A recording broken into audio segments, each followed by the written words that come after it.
The concept of a of a loving God is very interesting. Yeah.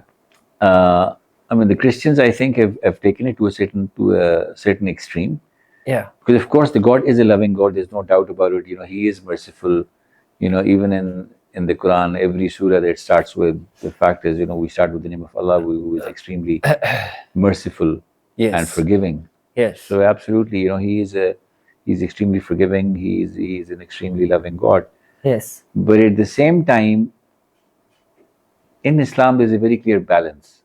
Yeah. So it's not like you've got a green card where you say God is a living, is merciful, and so I will do whatever I want without consequences. Yes. Allah says in the Quran, Nabi Ibadi, tell my Yes. people, Yes. Anni Anal Ghafur Rahim, that I am indeed very forgiving and very merciful. Wa Anna Azabi, and also tell them that my punishment, wal Azabul Alim, is very severe. Right? So it's a very strong verse, a very powerful verse.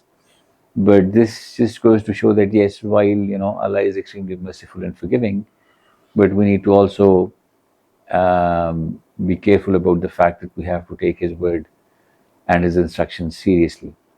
Absolutely.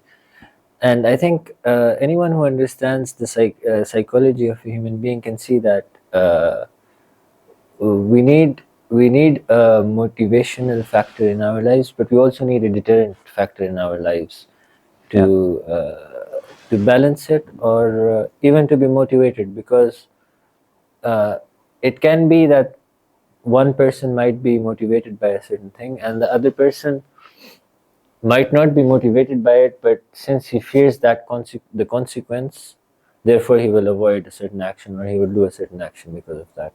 So I think, as you're saying, that the Christians, they're missing a very important aspect of consequence, because they're only relying on the loving part. yeah, I So think yes, and I think that to some extent, if I can say, it sort of almost amounts to fooling yourself. yeah. So everybody's entitled to fool themselves if they want to, Yeah. but it's not a great um, it's not a great long term strategy. Yeah, absolutely. Yeah.